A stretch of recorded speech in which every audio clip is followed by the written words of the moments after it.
Hello everyone, this is आकाश। स्वागत है आपका शीक्रम इंस्टीट्यूट में। तो आज हमारा टॉपिक है एंटरप्रेन्योरशिप। दो टर्म्स हम लोग पढ़ते हैं। एक हम जो स्टार्ट करेंगे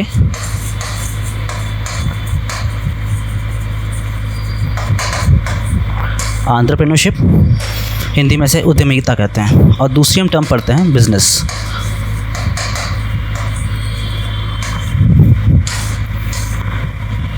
ये दो टर्म्स हैं जो इंटरचेंजेबली यूज़ होती है कहीं पे भी, बिज़नेस में कहीं पे भी। तो बेसिक डिफरेंस इसमें क्या है? बेसिक डिफरेंस क्या है? एंड रिज़ल्ट, आप कोई भी आप लोग काम स्टार्ट करते हैं, उसका एंड रिज़ल्ट होता है प्रॉफिट।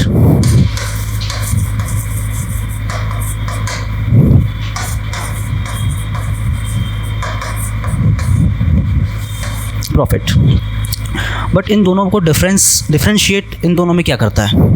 इसमें करता है आपका इनोवेशन,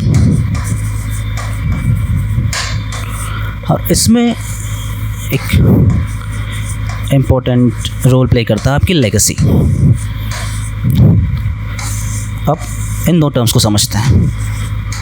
मान लीजिए कोई ट्रेडिशनल बिजनेस है जो वेल इस्टेब्लिश बिजनेस है, किसी भी टाइप का। आप इलेक्ट्रिशियन ले लीजिए या इलेक्ट्रिकल्स ले लीजिए, आप कार्स ले लीजिए, आप कह सकते हैं कि कोई भी इलेक्ट्रॉनिक चीज़ ले लीजिए। तो अगर आप उसका काम स्टार्ट कर रहे हैं तो वो आएगा लेगेसी में, क्योंकि वो चली आ रही है काफ़ी टाइम, जनरेशन टू जनरेशन। माना कि अभी इनोवेशंस होते जा रहे हैं उसमें, लेकिन वो हमने एक नीश पकड़ लिया कि जनरेशन टू जनरेशन टीवीज़ में या कंप्यूटर्स में एक चेन बनी आ रही है, तो लेगेसी एक बनी आ रही है बिज़नेस में। लेकिन वहीं एंटरप्रेन्योरशिप में हम लोग क्या करते हैं? इनोवेशन करते हैं। कि मान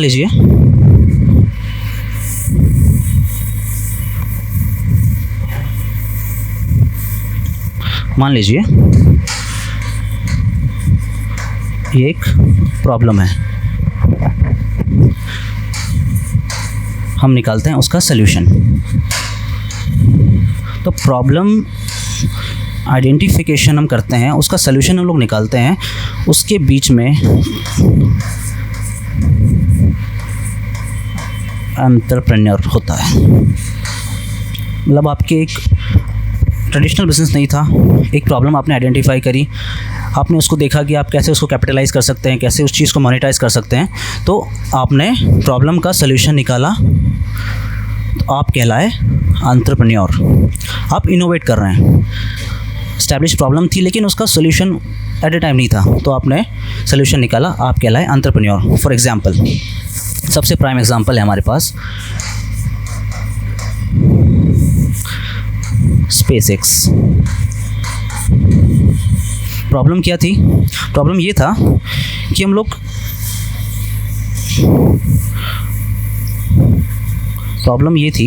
लोग रॉकेट लॉन्च कर रहे हैं।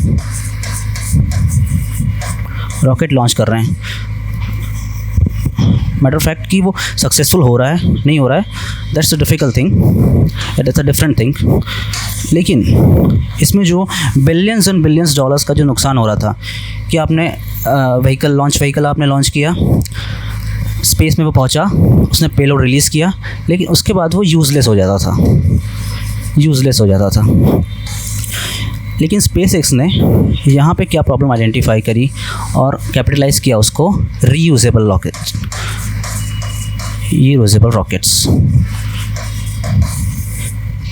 रॉकेट्स लॉन्च किए, जिसकी वजह से बिलियंस ऑफ डॉलर्स बचे, प्लस जो लॉन्चिंग कॉस्ट वो कम हुई। लॉन्चिंग कॉस्ट कम होगी तो साइंटिफिक टेम्पर को बढ़ावा मिलेगा, एंटरप्रेन्योरशिप को बढ़ावा मिलेगा स्पेस सेक्टर में। एंड तो साइंटिफिक टेम्पर जो डेवलप होता है, जो ग्राउंड ज़ीरो पे डेवलप होता है लोगों में, वो बढ़ेगा, क्योंकि क्यूरोसिटी बढ़ती है। कोई भी नई चीज़ आती है तो क्यूरोसिटी बढ़ती है। तो बहुत सारे मल्टीप्लायर इफेक्ट्स होते हैं एक इनोवेशन के। अब नेक्स्ट, वो तो एग्जैक्ट डेफिनेशन ऑफ एंटरप्रेन्योरशिप। ये देखिए, आपने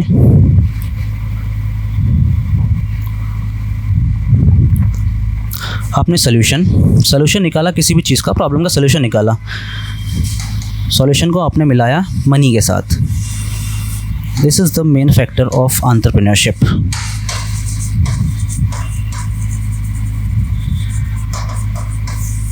कि आपने प्रॉब्लम आइडेंटिफाई करी, आपने रिसोर्सेज अरेंज किया, आपने उस चीज़ को कैपिटलाइज़ किया। This is the main motto of entrepreneurship. आप जन सेवा तो करने आए नहीं हो, प्रॉफिट आपका मेन मोटो होता है, लेकिन with innovation. Profit with innovation is called entrepreneurship. Entrepreneurship, the ability to identify and coordinate productive resources to realize a business in a service of innovative ideas. 3 चीज़ें कह रहा है वो, डेफिनेशन 3 चीज़ें कहना चाह रही है। Entrepreneurship क्या है? Ability to identify and coordinate the productive resources. आपको प्रॉब्लम आइडेंटिफाई करने हैं, रिलेटेड रिसोर्सेज आइडेंटिफाई करने हैं और उसको बिजनेस में कन्वर्ट करना है विथ अन क्रिएटिव आइडिया। ये डेफिनेशन कहना चाहती है एंटरप्रेन्योरशिप की, ये वाली।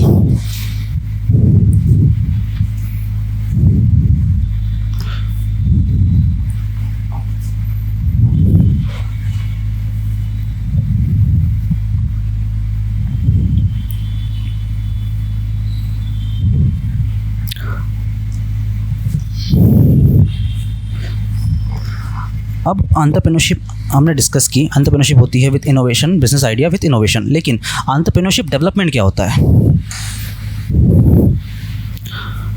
हम एंटरप्रेन्योरशिप डेवलपमेंट किसे कहेंगे? Entrepreneur, first word use by French economist Richard Cantillon. Richard Cantillon थे फ्रेंच इकोनॉमिस्ट, 18th सेंचुरी में इन्होंने एंटरप्रेन्योर वर्ड यूज़ किया था। उनका कहना था कि एंटरप्रेन्योर इज़ दैट पर्सन जो चीज़ को बाय करता है, उसमें वैल्यू ऐड करता है और फ्यूचर पे uncertain sell them for future in a uncertain price. Uncertain price पे उसको सेल करता है और अपना प्रॉफिट बनाता है। That's called entrepreneur.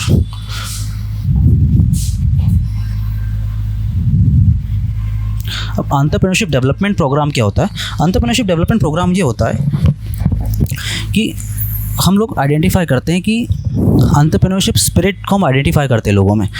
इसका ये कहना है कि entrepreneurship development means any programme whose objective is to discover potential entrepreneurs, develop the spirit of entrepreneurship in develop entrepreneurial qualities and skill in them, provide them active support in successfully setting up of on business enterprise. Simple भाषा में कहना चाह रहा है कि entrepreneurship programme वो होता है, हम एंटरप्रेन्योर आइडेंटिफाई करते हैं, स्पिरिट आइडेंटिफाई करते हैं उनको रिसोर्स, ट्रेनिंग या any kind of help provide करते हैं एंटरप्रेन्योर्स को, जिससे वो अपना खुद का एंटरप्राइज डेवलप कर पाए।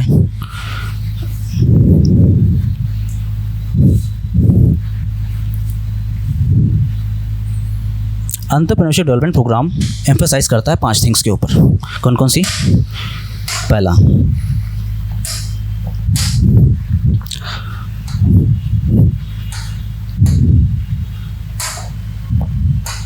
पहली क्या है? Ability of physical resources, availability of physical, sorry. Entrepreneurship development में पहली चीज़ तो ये कि आप जिसके लिए एंटरप्रेन्योरशिप या एंटरप्रेन्योर को मोटिवेट करना चाहते हो, इंस्पिरेशन देना चाहते हो, तो अवेलेबिलिटी ऑफ फिजिकल रिसोर्सेज तो हो, उसके पास लैंड, लेबर, कैपिटल तो हो।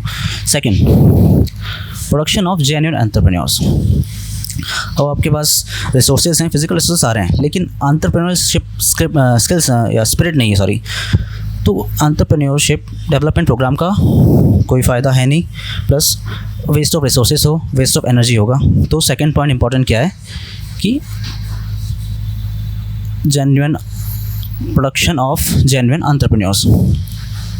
तीसरा, vocational and industrial education and training. आपने रिसोर्सेज अरेंज किए, लैंड, लेबर, कैपिटल, 3 चीज़ें आपने अरेंज की। आपने एंटरप्रेन्योर्स को, जेन्युइन एंटरप्रेन्योर्स को फाइंड किया। तीसरा, आपको उनको ट्रेनिंग प्रोवाइड करनी पड़ेगी, इंडस्ट्रियल ट्रेनिंग, क्योंकि हमारा एजुकेशन सिस्टम में आज भी हम लोग 2024 में बात करें तो आज भी इंडस्ट्रियल और इंस्टीट्यूशन में बहुत ज़्यादा गैप है। इंडस्ट्री इंस्टीट्यूशनल गैप है बहुत ज़्यादा, क्योंकि इंस्टीट्यूट्स में जो सिखाया जाता है कभी कभी या मोस्ट ऑफ द टाइम वो इंडस्ट्रीज़ के काम का नहीं होता या आउटडेटेड हो जाता है। दिस वर्ड आउटडेटेड सिलेबस है हमारा, आउटडेटेड करिकुलम है हमारा। अब तीसरा क्या है? Construction of industrial unit. आपने ट्रेनिंग प्रोवाइड की, आपने एंटरप्रेन्योर्स आइडेंटिफाई किए, आपने रिसोर्सेज आइडेंटिफाई किए। अब दूसरी बारी है construction of industrial units. Industrial units का कंस्ट्रक्शन, उनके लिए इंडस्ट्रियल यूनिट्स हमको लगाना है। चौथा, पांचवा, formulation of regional development policy. ये मैं मानता हूँ कि सबसे ज़्यादा इम्पॉर्टेंट है ये पॉलिसी। मान लीजिए एक सिटी है, वहाँ पे लैंड, लेबर, कैपिटल अच्छी मात्रा में आपको मिला, जितना आपको चाहिए उतना मिला। आपने इंडस्ट्रियल ट्रेनिंग भी उसको प्रोवाइड की, वो कस्टमर, वो एंटरप्रेन्योर भी जेन्युइन है। लेकिन अगर ये सब कुछ ख़राब हो सकता है अगर वहाँ पे एडमिनिस्ट्रेटिव पॉलिसी नहीं है, वहाँ पे क्लियर लेबर लॉज नहीं है, वहाँ पे जो है लैंड क्लियरेंस लॉज नहीं है, वहाँ पे ईज़ ऑफ डूइंग बिजनेस इतनी खास नहीं है कि यार आपको इंडस्ट्री लगाना, आपको बहुत सारा पेपर वर्क करना पड़ेगा, बहुत ज़्यादा 90 फॉर्म्स या कभी कभी 100 फॉर्म्स साइन करने पड़ेंगे, तो एक लेंथी प्रोसेस हो जाती है। तो ये सबसे बड़ा डीमोरलाइज फैक्टर होता है किसी भी एंटरप्रेन्योर के लिए या बिजनेसमैन के लिए कि वहाँ पे इंडस्ट्रियल जो हम लोग लगाना चाहते हैं वहाँ पे एडमिनिस्ट्रेटिव पॉलिसीज़ या सेटअप करने के लिए एटलीस्ट वहाँ पे थोड़ा सा लीनियंसी हो पेपर वर्क में, तो एक बड़ा मोटिवेशन होता है किसी भी एंटरप्रेन्योर के लिए। तो वहाँ पे एडमिनिस्ट्रेटिव पॉलिसीज़ बहुत स्ट्रांग होनी चाहिए या एफिशिएंट होनी चाहिए। तीसरा, ऑब्जेक्टिव्स क्या होते हैं।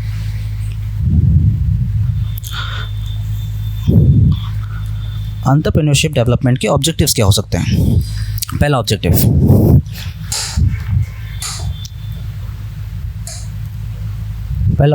Development of entrepreneurial qualities. हमारा पहला ही ऑब्जेक्टिव ये होना चाहिए कि हम अपना एफर्ट्स पुट कर रहे हैं वहाँ पे, तो एटलीस्ट थोड़ा सा हमें रिटर्न मिले। डेवलपमेंट ऑफ एंटरप्रेन्योर क्वालिटीज़, उसमें एंटरप्रेन्योरशिप क्वालिटीज़ डेवलप हो कि यार वो इनोवेशन करने के लिए कितना उसमें पैशनेट है वो। फर्स्ट हो गया एक्सप्लोरिंग बिजनेस आइडियाज़। अब एक्चुअल में आपको प्रॉब्लम्स आपने आइडेंटिफाई करी, सोशल प्रॉब्लम्स या इंडस्ट्रियल प्रॉब्लम्स या जो भी गैप्स थे आपने इसको आइडेंटिफाई किया, वहाँ से प्रॉफिट जनरेट करने के लिए या उस चीज़ को, उस प्रॉब्लम को मोनेटाइज करने के लिए बिजनेस आइडिया को एक्सप्लोर किया आपने। Harmony and growth in entrepreneurial spirit. Harmony, ये हम कह सकते हैं कि जो एंटरप्रेन्योर जो हमारा स्किल्स है या हमारा जो डेवलपमेंट प्रोग्राम है, एक ग्रोथ में और डेवलपमेंट और जो ग्रोथ हम कह सकते हैं उसमें एक हार्मोनी होनी चाहिए कि यार ऐसा नहीं हो कि हमने जो जिस चीज़ की प्रॉब्लम आइडेंटिफाई उसकी एक्चुअल मार्केट नीड ही नहीं है, ये भी हो सकता है। तो हमें एक्चुअल नीड हार्मोनी बिठानी पड़ेगी ग्रोथ एंटरप्रेन्योरल स्किल्स की।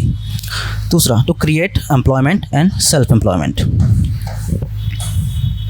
हमने बात करी इनोवेशन की, बात करी हमने, रिसोर्सेज की बात कर ली हमने, एडमिनिस्ट्रेटिव लॉस की बात करी, लेकिन मोस्ट इंपॉर्टेंट हम बात ये करें कि जब कहीं पे यूनिट लगती है, कहीं पे भी इंडस्ट्रियल यूनिट लगती है, तो एम्प्लॉयमेंट जनरेट होता है वहाँ पे। वेदर वो एम्प्लॉयमेंट हो सकता है या वो सेल्फ एम्प्लॉयमेंट हो सकता है। सेल्फ एम्प्लॉयमेंट की यार आपने खुद की इंडस्ट्री लगा रहे हो, self employment. Information about sponsored schemes. आपने सुना होगा 2015 में इंडियन गवर्नमेंट ने एक प्रोग्राम लॉन्च किया था, स्टार्टअप इंडिया। तो एंटरप्रेन्योरशिप डेवलपमेंट इस प्रोग्राम के तहत, जैसे कई लोग tier 2, tier 3, tier 1, tier 2 cities तक तो इन्फॉर्मेशन चले जाती है, लेकिन जो टियर 3, टियर 4 या जो रूरल एरियाज़ है वहाँ तक इन्फॉर्मेशन जा नहीं पाती। तो इस प्रोग्राम के अंडर हम लोग जो गवर्नमेंट की जो स्पॉन्सर्ड स्कीम्स होती है एंटरप्रेन्योर्स के लिए, उसको हम लोग पहुँचाते हैं जेन्युइन एंटरप्रेन्योर्स तक। अब ये अगला पॉइंट है इंस्पिरेशन एंड डायरेक्शन। इस हमने फर्स्ट में एग्जांपल लिया था किनका, हमने एग्जांपल लिया था स्पेस एक्स का।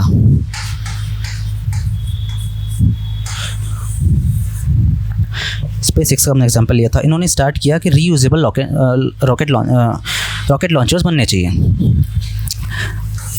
अब इन्होंने क्या किया, इंस्पिरेशन किया और डायरेक्शन दी हमको कि यार चीज़ डिफ़िकल्ट है लेकिन पॉसिबल है, it could be possible.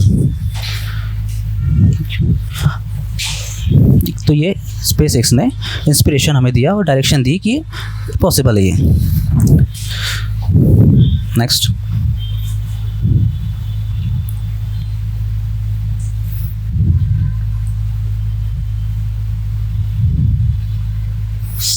Relevance क्या है एंटरप्रेन्योरशिप डेवलपमेंट का?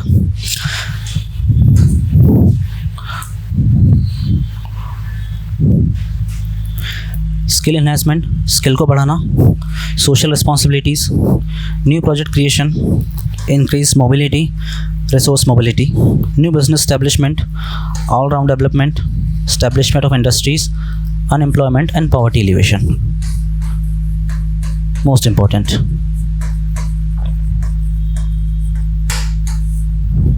अनएम्प्लॉयमेंट एंड पॉवर्टी एलिवेशन कह सकते हैं हम. According to report 82%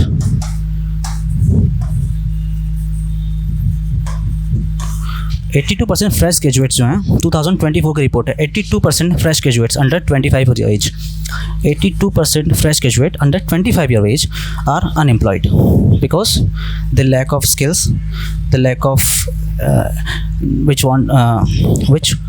which type of skills industries want, because the outdated and institutional curriculum. Report है ये, गवर्नमेंट रिपोर्ट है कि आउटडेटेड इंडस्ट्रियल करिकुलम की वजह से 82% जो फ्रेश ग्रेजुएट्स है वो किसी काम के नहीं है, अनएम्प्लॉयड है, क्योंकि लैक ऑफ स्किल है. क्योंकि इंडिया में प्रॉब्लम अनएम्प्लॉयमेंट की नहीं है, अनस्किल्ड की है. अनएम्प्लॉयड नहीं है लोग, अनस्किल्ड हैं. ये सबसे बड़ी प्रॉब्लम है इंडिया में, जो कि एंटरप्रेन्योरशिप डेवलपमेंट प्रोग्राम सॉल्व कर सकता है. Because they want to learn yeah, they want to teach you the entrepreneurship spirit, how to innovate, how to use the resources efficiently. तो ये रेलेवेंस है इंडस्ट्रियल डेवलपमेंट प्रोग्राम्स के. Next, importance क्या है? Importance भी रेलेवेंस हुआ, importance हुआ, ये मोस्टली चीज़ें सेम होती है. जैसे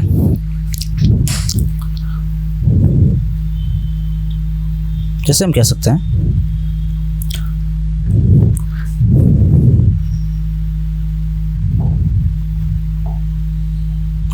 हैं कि एंटरप्रेन्योरशिप जो है डेवलपमेंट प्रोग्राम से, उससे क्या हुआ? एक तो कैपिटल फॉर्मेशन हुआ, पर कैपिटा इनकम बढ़ी, एम्प्लॉयमेंट जनरेशन हुआ, रीजनल बैलेंस, जो सबसे बड़ी प्रॉब्लम है हमारे देश में रीजनल इम्बैलेंस की. देखिए, क्योंकि जो स्थिति बिहार की है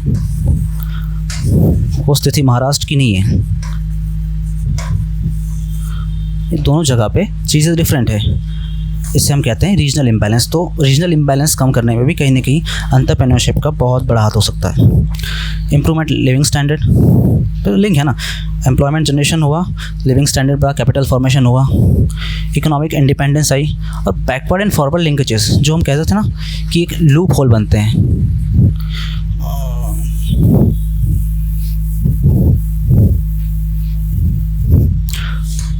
यहाँ पे जो कई सारे लीकेजेस थे उसको फुलफिल किया है एंटरप्रेन्योरशिप ने, क्योंकि प्रॉब्लम्स को आइडेंटिफाई किया हमने इनोवेशन के तहत, प्रॉफिट मार्जिन के साथ हमने उसको सॉल्व किया. तो बैकवर्ड और फॉरवर्ड लिंकेजेस, ये सबसे बड़ा लूप होल सॉल्व करने में एंटरप्रेन्योरशिप स्पिरिट का या एंटरप्रेन्योरशिप डेवलपमेंट का, या हम कह सकते हैं कि जो नए नए एंटरप्रेन्योर्स बन रहे हैं उनका बहुत बड़ा हाथ है.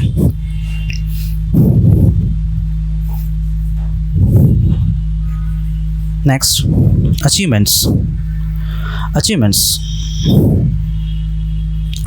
एंटरप्रेन्योरशिप डेवलपमेंट जो है उसका अचीवमेंट्स क्या है? फर्स्ट हम देखते हैं रैपिड इंडस्ट्रियलाइजेशन हुआ. क्योंकि इनोवेशन कहाँ होता है? इंडस्ट्रीज़ में. और इंडस्ट्रीज़ का रैपिड इंडस्ट्रियलाइजेशन क्या होना? क्योंकि 3 सेक्टर्स होते हैं, primary, secondary, tertiary. Primary sector में डिस्गाइज अनएम्प्लॉयमेंट की प्रॉब्लम बहुत ज़्यादा होती है, क्योंकि जितना काम है ना उससे ज़्यादा वहाँ पे लोग एम्प्लॉयड हैं या वहाँ पे लगे हुए हैं. तो यहाँ पे प्रोडक्टिविटी ऑब्वियसली कम है. टर्शरी सेक्टर्स में ये हाल होता है. बैंकिंग्स में, आप ट्रांसपोर्टेशन में ले लो, आप आईटी में ले लो, यहाँ पे स्किल्ड लोगों की ज़रूरत होती है. लेकिन टर्शरी सेक्टर ही ऐसा सेक्टर है जिसमें आपको स्किल्ड और अनस्किल्ड दोनों लोगों की ज़रूरत होती है। तो रैपिड इंडस्ट्रियलाइजेशन हुआ, उससे अनएम्प्लॉयमेंट की प्रॉब्लम सॉल्व हुई, न्यू एंटरप्राइजेस बने, क्योंकि सब चीज़ें लिंक है। देखिए, इंडस्ट्रियलाइजेशन हुआ, अनएम्प्लॉयमेंट कम हुआ, और ज़्यादा इंस्पिरेशन मिली लोगों को, और ज़्यादा न्यू प्रोजेक्ट्स हुए। अब जैसे जैसे कोई भी चीज़ बढ़ती है तो उसका ट्रेनिंग, क्योंकि वो लार्ज स्केल पे बनती है तो ट्रेनिंग की ज़रूरत पड़ती है। तो एजुकेशनल एंटरप्रेन्योरशिप ट्रेनिंग स्टार्ट हुई।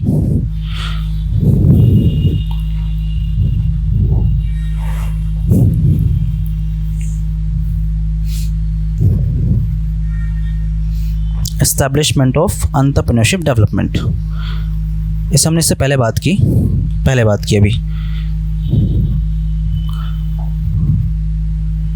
अभी हमने इससे पहले बात की कि एंटरप्रेन्योरशिप के तहत क्या हुआ है कि रीजनल इम्बैलेंस कोई कम हुआ, क्योंकि मैं एग्जांपल दिया कि दिल्ली गुड़गांव का हमने बात की। तो यहाँ पे जो कंसंट्रेशन ऑफ वेल्थ है बहुत ज़्यादा है कंपैरिजन में जो झारखंड बिहार पे, क्योंकि वहाँ पे जो पेनिट्रेशन है बिजनेसेस का वो हो नहीं पाता है। रॉ मटेरियल है वहाँ पे, नो डाउट, लेकिन स्पिरिट नहीं है। स्पिरिट कहाँ है? दिल्ली हो गया, गुड़गांव हो गया, महाराष्ट्र, मुंबई, यहाँ पे ample amount of entrepreneur spirit है, क्योंकि यहाँ पे, और ये हम प्रोग्राम चला रहे हैं, इससे रीजनल इम्बैलेंस कम होगा, क्योंकि जो डेवलपमेंट दिल्ली में जा रहा है वो बिहार में जाएगा, झारखंड में जाएगा, वेस्ट बंगाल में जाएगा, मध्य प्रदेश में जाएगा। प्रोजेक्ट फॉर्मेशन, नए नए प्रोजेक्ट्स बनेंगे। नेक्स्ट,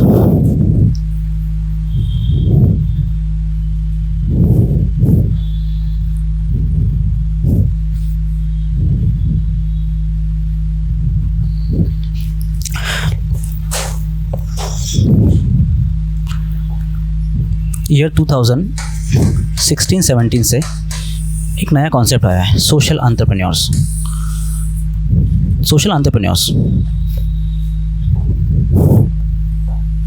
इसमें दो कंपोनेंट्स होते हैं, सोशल प्रॉब्लम्स और प्रॉफिट। जब समाज में जो एग्जिस्टिंग प्रॉब्लम्स है उसको सॉल्व करते हुए प्रॉफिट जनरेट करना, लेकिन मोस्टली जो एम्फेसिस होता है इनका वो होता है solving the social problems. Next, हम एग्जांपल कुछ देखते हैं, इसके एग्जांपल्स देखते हैं। इसके एग्जांपल्स हो सकते हैं, फर्स्ट एग्जांपल इज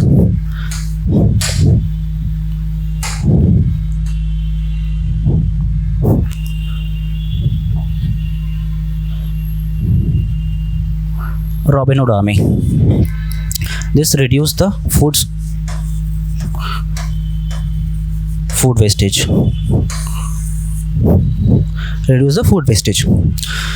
इनकी फाउंडर है आरुषि बत्रा। ये लोग क्या करते हैं, जो पार्टीज़ होती हैं, हाई क्लास पार्टीज़ होती हैं, शादी मैरिजेस होती हैं, वहाँ पे जो खाना बचता है उसको कलेक्ट करते हैं और डिस्ट्रीब्यूट करते हैं जिनको एक्चुअल में उसकी ज़रूरत है। जो बेगर्स हैं या जो लैंडलेस लोग हैं उनको डिस्ट्रीब्यूट करते हैं फूड, तो ये फूड वेस्टेज कम करते हैं। एक रिपोर्ट के अनुसार, एक रिपोर्ट आई थी कि इंडिया में ऑलमोस्ट 1 बिलियन टन, वर्ल्ड में 1 बिलियन टन खाना जो है वो वेस्ट होता है। तो एक बहुत अच्छी पहल है ये रॉबिन हुड आर्मी की कि आपको फूड वेस्टेज कम करना है और एक्चुअल में जिनको ज़रूरत है उन तक पहुंचाना। नेक्स्ट है हमारी शी फॉर चेंज। ये मैम है शी फॉर चेंज। इनका क्या काम है, इस एनजीओ या ऑर्गेनाइजेशन का क्या काम है कि जो एडोलेसेंट गर्ल्स हैं या जो अभी प्यूबर्टी अटेंड करी या जो भी ओल्ड एज वुमेन्स हैं उनको सैनिटेशन, उनको मेंस्ट्रुअल साइकिल के रिलेटेड जो प्रॉब्लम उसके लिए अवेयर करना, और बहुत सारी जो वुमेन रिलेटेड प्रॉब्लम्स होती है उसके लिए असिस्टेंस प्रोवाइड करना। इस कॉल्ड शी फॉर चेंज का बहुत इंपॉर्टेंट काम है ये। तो ये और भी बहुत सारे हैं, लेकिन हम अभी डिस्कस किया हमने ये 2 सोशल एंटरप्रेन्योर्स को, और हमने एग्जांपल्स देखे 2, शी फॉर चेंज और रॉबिन हुड आर्मी। तो यही था हमारा, जो हम एंटरप्रेन्योरशिप को बाहर से हम समझने की कोशिश करते हैं वो यही था। Thank you.